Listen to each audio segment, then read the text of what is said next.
Hello and welcome to my latest video, once again looking at the most recent Formula 1 Grand Prix. Yesterday's French Grand Prix at Paul Ricard. Paul Ricard circuit in Le Castellet in France. Interesting race. Terrible race for some. Really fortunate race for others. Right, so round 12. And apologies as I bit of a sore throat, so I might have to drink some water throughout the video. So, French Grand Prix, number 12, round number 12. So, first off, I will do a list of the finishing order, as usual, and then top 10 in both championships. Okay, let's go.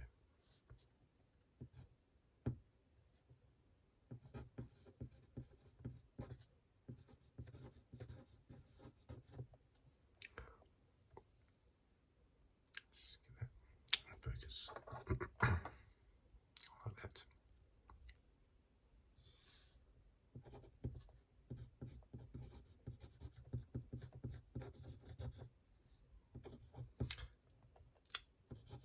There's Russell.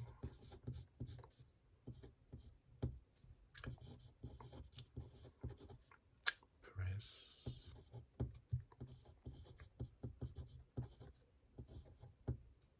Sainz. Alonso. Norris. Ocon. Ricardo. Lance Stroll. Okay, championship positions.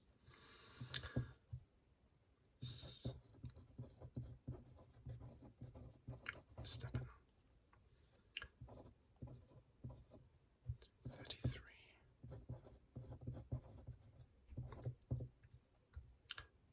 70 for Leclerc.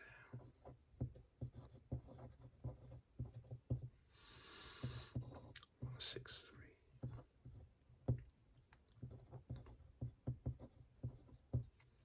Sainz. 4. Russell. 4-3. Hamilton. 127.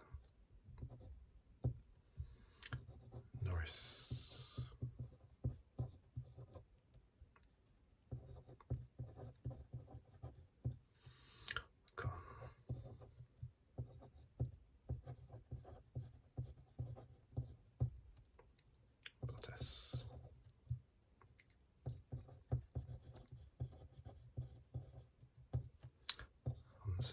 37. I've got those correct. 70. Verstappen, Leclerc. Perez, Sainz, Russell, Hamilton. Norris, Ocon, Bottas, Alonso. Yep. Okay. Red Bull. 396.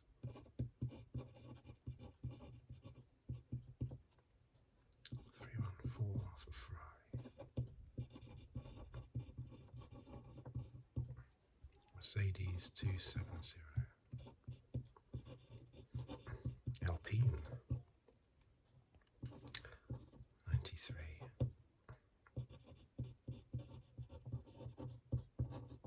McLaren 89.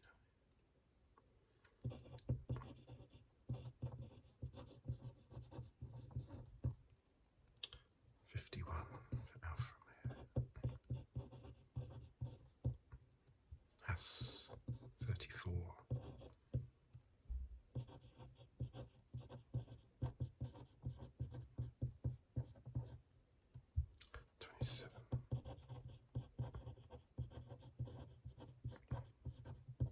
Aston Martin 19. Williams 3. That's correct. 6, 4, 270. 93, 89, 51, 34. 27, 19, 3. Okay.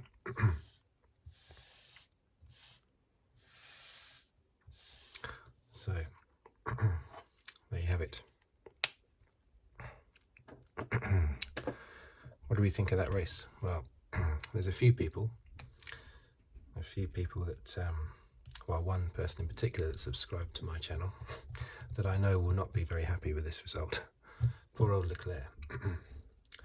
But you know what? Well done, Leclerc, for coming forward and taking full blame. Before he even really knew that it was totally his fault. You could believe it's your fault. But any subtle little thing could have caused it that wouldn't have actually been his fault. But well done for Leclerc for coming forward straight away. He's quite an honest driver. See, the problem is Ferrari and Leclerc, they are driving by the seat of their pants at the moment, pushing everything to the limit.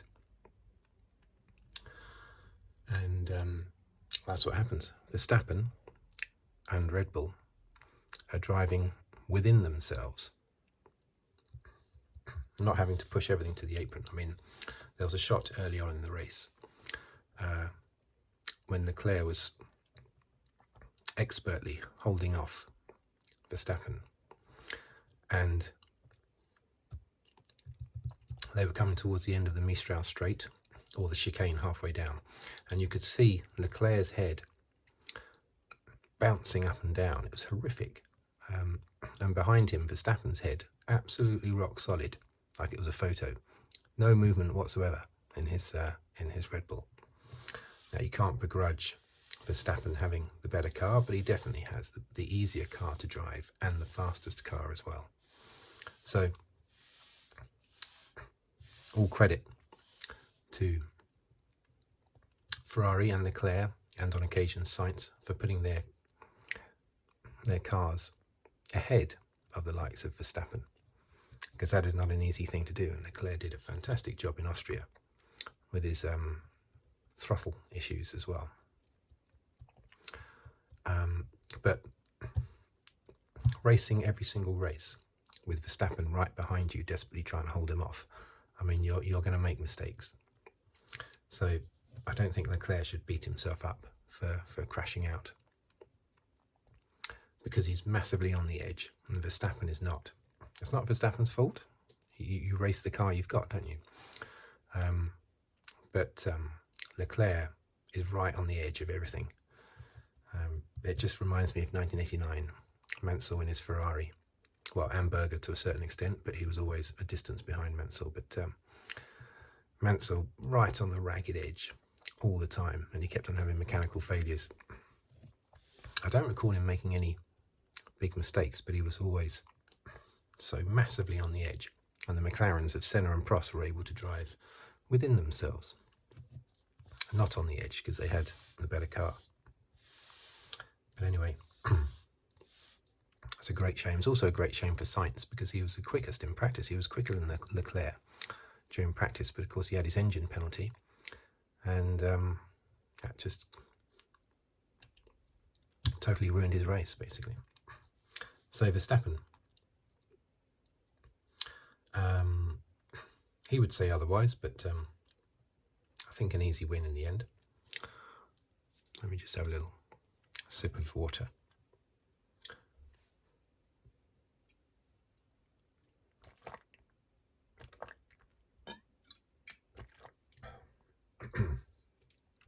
Hopefully that'll stop me coughing. A relatively easy race. Of course, in the early laps, it looked like he was going to get past Leclerc, but then his tyres started to lose their edge, being behind Leclerc. So well done. again, well done Leclerc for holding him off. The Mercedes. Again, Hamilton managed to, just like Leclerc held off Verstappen, Hamilton was able to hold off Perez in the early stages. And even when they closed up, what did they close up under a safety car? There are so many safety cars in every race now that when I'm doing these videos, I often have to scratch my head to try and remember how many there were. I always know there are going to be loads in every race,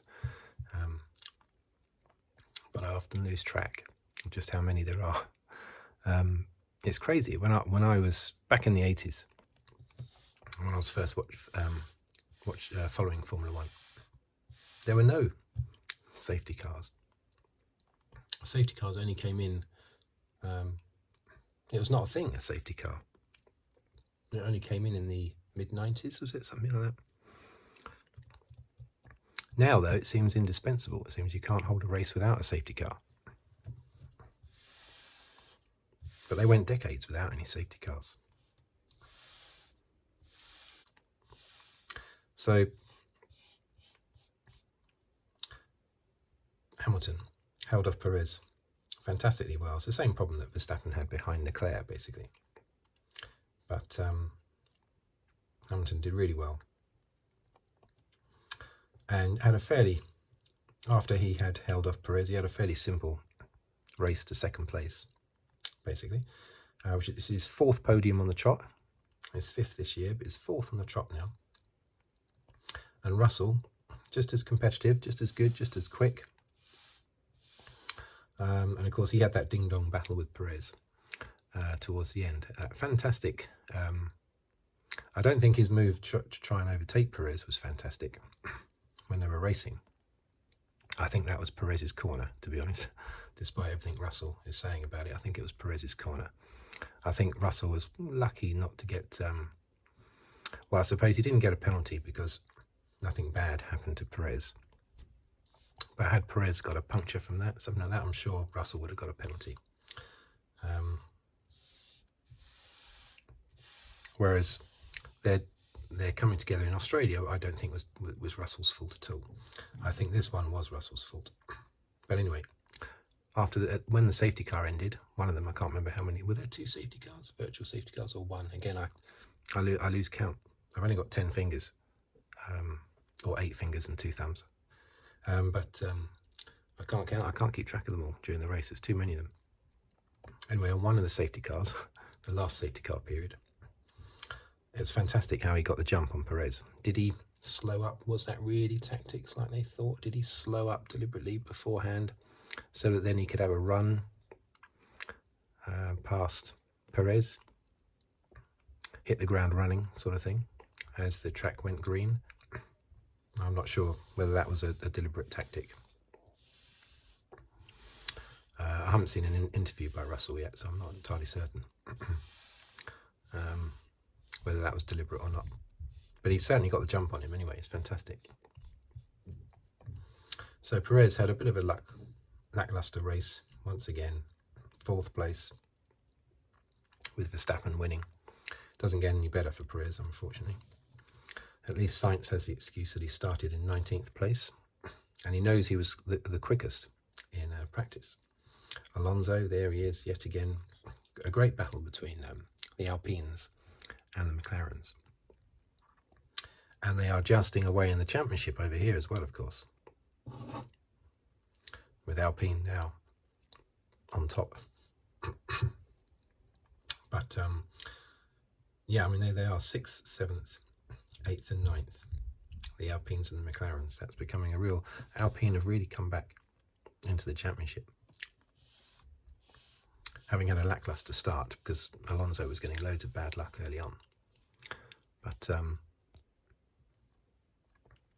last 4 races, I think they've scored 10 points or more per race, Alpine. So, yeah, great performance there. Great ding-dong battle. Won in the end by Alonso, with Ocon, I think, just getting past Ricciardo at the end. Ricciardo spent most of the race tucked up behind Norris, but couldn't get close enough to get to get past, unfortunately.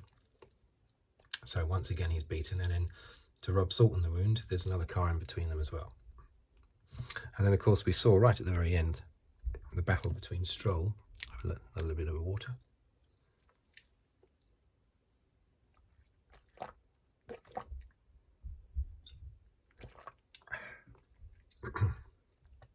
Yeah, the ding-dong battle between Stroll and Vettel. Did they hit right at the end as they crossed the line? It's very close, wasn't it? But yeah, that battle was won by Stroll, fighting over 10th place, not great. The Hasses, well, they lost out by having a pit stop just before the first safety car, or maybe the only safety car. Again, I don't know. They stopped just before that. They were the only ones to stop just before, I think. Oh no, so did Verstappen, didn't he? But because he had a healthy lead, he still held on to that lead, despite losing from stopping before the safety car. But yeah, so they were nowhere pretty much. Haas, Magnussen retired, didn't he? The AlphaTauri's Tsunoda is doing a lot better these days against Gasly. Did better in qualifying, got into Q3, but he retired, unfortunately, and Gasly was way down. Gasly and Bottas have really gone off the boil. Well, Gasly all season, but maybe it's down to the car. Bottas, who started really well, he's only scored in one of the last 5 races now. And Guan Yu has basically, I would say, not necessarily in this race, but over the last few races has been out driving Bottas. Bottas has just sort of disappeared of late. And he's sort of been replaced by Alonso. In the first 5 or 6 races, Alonso didn't seem to be present. And Bottas was always finishing 6th in every race. Now, it's the other way around. Bottas has disappeared and Alonso is finishing 6th in every race. Ocon still managing to stay ahead of Alonso because he had a big lead earlier in the season. So even though Alonso is, I think, mainly outscoring him each race at the moment, Ocon still has a healthy lead over Alonso. Norris maintaining his 7th spot, best of the rest, really. But these have all closed up. I mean, these are all relatively close now.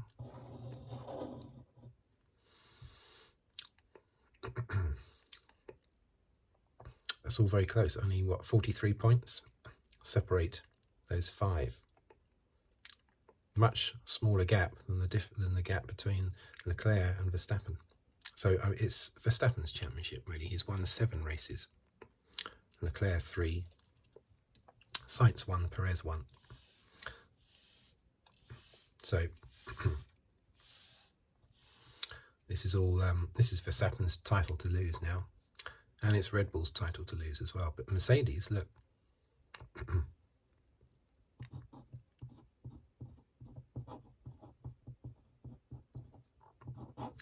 Only 44 points between Ferrari and Mercedes. Can Mercedes, with their excellent reliability, can they pass Ferrari? It's definitely possible. Definitely possible. Haas still holding on to 7th spot. Head of AlphaTauri. I'm really disappointed with AlphaTauri. No more than AlphaTauri are themselves, I suspect. Especially Gasly. But there you go. So, in some ways, so a bit more water.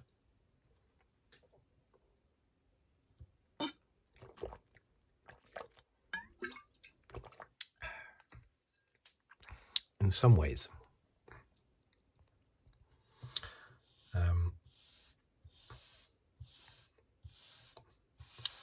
it was an exciting race. There was a few exciting things that happened in it. The battle early on between Verstappen and Leclerc, and Hamilton and Perez, even though they didn't change places, either of those pairs. And then the battle later between Perez and Russell. That livened it up a little bit, but it's going to be remembered for Leclerc's mistake, which reminds me of Sebastian Vettel in Germany 2018, was it, when he was leading the championship handsomely and he went off whilst leading in the rain in Germany in his home circuit. Terrible.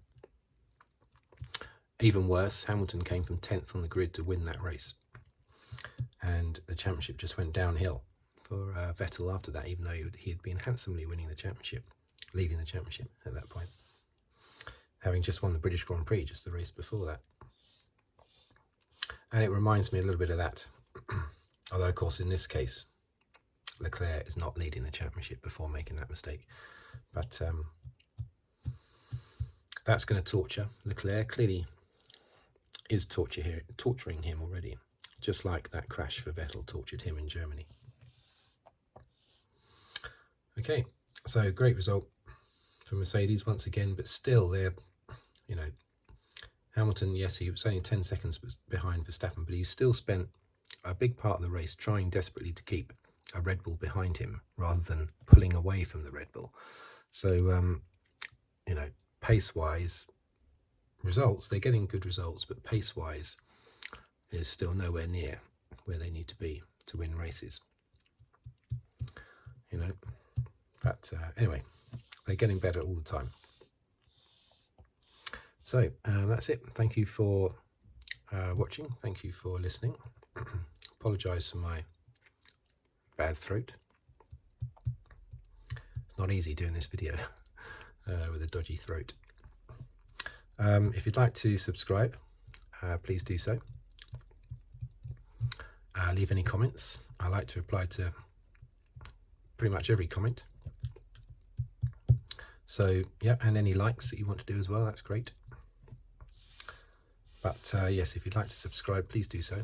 I'll see you on the next video, which will be released this coming Saturday. What is it? I know it's a Formula 1 video. Can't remember what one it is. I've got it scheduled to release, so I can't remember what one it is though.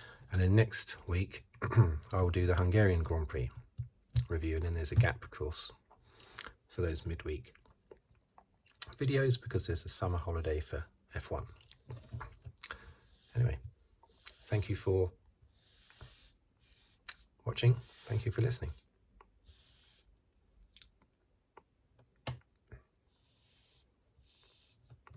Goodbye for now.